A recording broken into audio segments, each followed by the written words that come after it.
Welcome to special analysis. నేను రమ్మ మండవ. ఈరోజు అనాలిసిస్లో భాగంగా మనం తీసుకోబోతున్న టాపిక్ ఏంటంటే, మొన్న శివజ్యోతి, నిన్న శివాని నాగారం, నేడు ఏదైతే గీతూ రాయల్, వీళ్ళంతా క్షమాపణ చెప్తే వదిలేస్తారా అని చెప్పేసి నేను టైటిల్ పెడతాం జరిగింది. ఆ అంశం గురించి ఈరోజు మనం డిస్కస్ చేసే ప్రయత్నం చేద్దాం.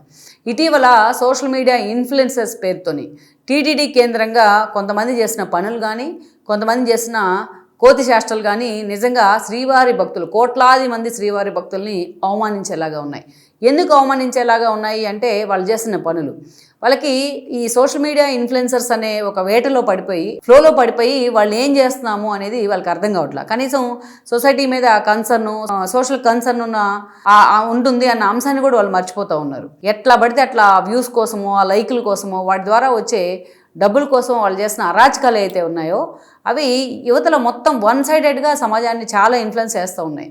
అంతేకాదు ఎంతోమంది మిగతా విషయాలు వీళ్ళు ఎట్లా చేసుకున్నా, ఎక్కడ దూకినా, ఎక్కడ ఏం చేసినా ఎవరూ పట్టించుకోరు. కానీ వీళ్ళు ఆఖరికి కోట్లాది మంది భక్తులకి ఎంతో పవిత్ర స్థలమైన, ఎంతో పవిత్రంగా భావించే ఆ దేవదేవుడు కొలువున్న తిరుమలలో కూడా వీళ్ళు రీల్స్ చేస్తూ ఉన్నారు. రీల్స్ చేయడమే కాదు, వాటిని మళ్ళీ సమర్థించుకుంటూ ఉన్నారు. ఇంత జరుగుతూ ఉంటే టీటీడీ ఎందుకు స్ట్రింజెంట్ యాక్షన్ తీసుకోవట్లేదు అనేది కదా అసలు చర్చ. ఎప్పటి నుంచో ఉంది ఈ అంశం. కూటమి ప్రభుత్వం ఏర్పడిన తర్వాత ఆ రోజు భూమన కరుణాకర్ రెడ్డి రిజైన్ చేస్తే బీఆర్ నాయుడిని తీసుకెళ్లి ఆ ప్లేస్లో కూర్చోబెట్టారు చంద్రబాబు నాయుడు. సో అప్పటి నుంచి ఏదో కాంట్రవర్సీ అవుతూ ఉంది. పరకామణి వివాదం కానీ, ఆ తర్వాత తిరుమల లడ్డు కల్తీ ఎపిసోడ్ కానీ, ఆ తర్వాత చూస్తే పరకామణి విషయంలో ఇన్వాల్వ్ అయి ఉన్న సతీష్ కుమార్ మర్డర్ చేయడం కానీ, అనంతపురంలో రైలు పట్టాల మీద పడేయడం కానీ. సో దీనికి తోడు మళ్ళా శ్రీవారికి అక్కడికి వచ్చే శాలువాలు ఎవరైతే ఉన్నాయో అక్కడ ఆ సన్మానానికి వాడేవి, వాటి కూడా ఏదైతే కల్తీ చేశారో, ఆ శాలువాల రూపంలో మామూలు ఏదో దుపట్టాలు పెట్టారు అనే చర్చ కానీ, ఇలా ప్రతి అంశంలో కల్తీ అనే ఎపిసోడ్ దగ్గర నుంచి ప్రతి అంశంలో ఏదో ఒక ఇష్యూ తెర మీదకి వస్తూ ఉంది. ఇది పక్కన పెడితే ఇక ప్రతిసారి కూడా ఏదో ఒకటి ఇలా సోషల్ మీడియా ఇన్ఫ్లుయెన్సర్స్ పేరుతో తిరుమల కేంద్రంగా వీళ్ళు దేవదేవుడిని కూడా, శ్రీవారి భక్తులను కూడా అవమానిస్తూ ఉన్నారు. చాలామంది చేశారు. దివ్యల మాధురి లాంటి వాళ్ళు చేశారు.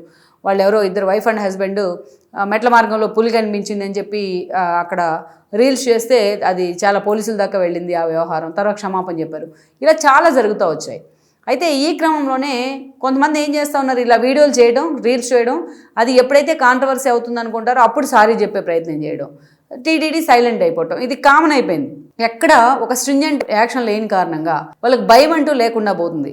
ప్రతిసారి తప్పు చేయడం, తప్పు చేసిన తర్వాత తప్పు అని ఎవరన్నా మాలాంటి వాళ్ళు ఎత్తి చూపితే ఒక సారీ పడేయటం, ఇంకొక రీల్ చేయడం సారీ చెప్పేసి. వాళ్ళు పెట్టిన వీడియో అలాగే ఉంటుంది, వాళ్ళు చెప్పిన సారీ అలాగే ఉంటుంది. బట్ టీటీడీ వైపు నుంచి మాత్రం వాళ్ళ మీద యాక్షన్ ఉండదు. కానీ టీటీడీ చైర్మన్తో సహా మిగతా సభ్యులంతా భేటీ అయిన ప్రతిసారి తిరుమలలో రీల్స్ చేసినా, ఇంకొకటి చేసినా మేము చాలా కఠినమైన శిక్షలు వేస్తాం, కఠినమైన నిర్ణయాలు తీసుకుంటున్నామని ఒక ప్రకటన మాత్రం వస్తుంది. ఎందుకు మీ యాక్షన్ ప్లాన్కి, మీరు ప్రకటన చేసేదానికి, మీ యాక్షన్ ప్లాన్కి, గ్రౌండ్ రియాలిటీలో యాక్షన్కి అంత తేడా ఉంటుంది? ఎందుకు? జమీన్ ఆస్మాన్ ఫరక్ ఉంటుంది వీళ్ళు ప్రకటన చేయడానికి. ప్రతిసారి ఇలాంటి ప్రకటనే చేస్తూ ఉన్నారు. అందుకే వాళ్ళకి భయం లేకుండా పోతుంది.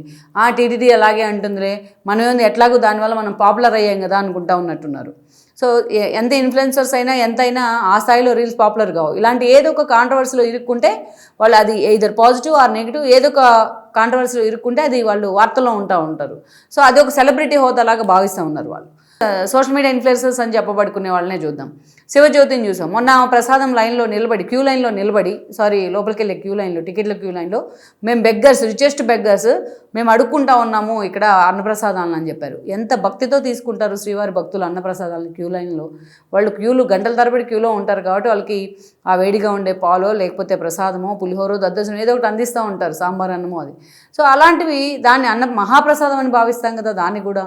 దాన్ని కూడా మేము అడుక్కుంటున్నాం బెగ్గర్స్ లాగా అని కోట్లాది మంది శ్రీవారి భక్తులను అవమానించడం, అది చాలా వైరల్ అయిన తర్వాత, అది చాలా అందరూ తప్పుపట్టిన తర్వాత ఆవిడ మీడియా ముందుకు వచ్చి సారీ చెప్పే ప్రయత్నం చేశారు. టీటీడీ సైలెంట్ అయిపోయింది.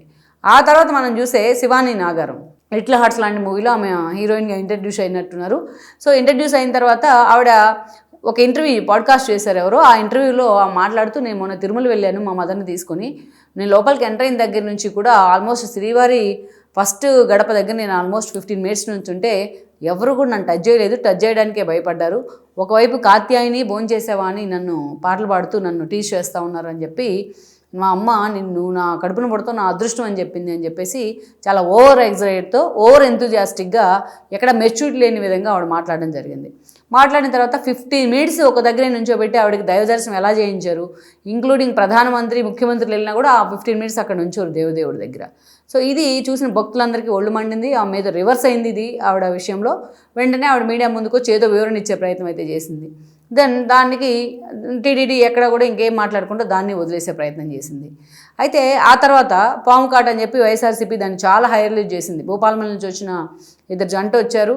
వాళ్ళ మౌనిక అని ఒక ఆమె ఏదో కాళ్ళకు పసుపు రాసుకునేందుకు పక్కకు వెళ్తే అక్కడ పాము వెళ్తూ కనిపిస్తే ఆమె కాటేసిందని భ్రమపడింది. సో దాన్ని యాజ్ టీజ్గా ఒక వీడియో చేయడమే కాదు, చాలా దారుణంగా దాన్ని వైఎస్ఆర్సీపీ ఒక ఇష్యూ చేసే ప్రయత్నం చేసింది.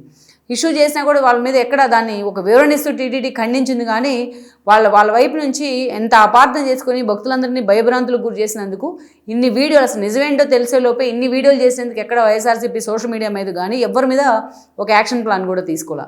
నేను ఇంకా కొన్నే కోట్ చేశాను. అలాగే జబర్దస్త్తో పాపులర్ అయిన అవినాష్ లాంటి వాళ్ళు ఈ రోజున మేము కూడా 15 నిమిషాలు అద్భుతంగా దర్శనం చేశామని చెప్తా ఉన్నారు. వాళ్ళ మీద కూడా ఎలాంటి యాక్షన్ లేదు. ఇవన్నీ ఒక ఎత్తు అయితే ఈరోజు లేటెస్ట్గా శివజ్యోతి పోయింది, శివాని నాగారం పోయింది, ఈరోజు అవినాష్ పోయి ఇదంతా ఒక ఎత్తు అయితే ఈరోజు గీతూ రాయల్ తన టీముని తీసుకెళ్ళి ఆవిడ బిగ్ బాస్ ద్వారా పరిచయం ఆవిడ జనానికి ఒక సెలబ్రిటీగా ఫీల్ అవుతూ ఉంటుంది. ఆవిడ ఈరోజు తన టీంని తీసుకెళ్ళి అక్కడ ఘాట్ రోడ్తో పాటు ఏదైతే మాడవీధుల్లో కూడా రీల్స్ చేసి పడేసింది డ్యాన్స్లు వేస్తూ. దాన్ని అందరూ తప్పుపడితే చిన్న తప్పే కదా నేను చేసిన దాన్ని నన్ను శిక్షిస్తారా, జైల్లో పెడతారా, పెట్టుకోండి అని చెప్పి బ్లాక్మెయిల్ చేస్తా మాట్లాడుతూ ఉంది ఆవిడ. సో ఆవిడ ఇక అట్లా మాట్లాడినా కూడా టీటీడీ వైపు నుంచి యాక్షన్ లేదు. ఒకవైపు టీటీడీ బోర్డు ఏమో సమావేశమై రీల్స్ చేసే వాళ్ళ మీద చాలా సీరియస్ యాక్షన్ తీసుకుంటామని చెప్తుంది. గతంలో దివ్యల మాధురి దగ్గర నుంచి దువాడి శ్రీనివాస్ దాకా ఇప్పుడు గీతూ రాయల్ దాకా ప్రతి ఒక్కరు ఇలాగే చేస్తూ ఉన్నారు. సారీ చెప్పిన వెంటనే వాళ్ళని వదిలేస్తూ ఉన్నారు.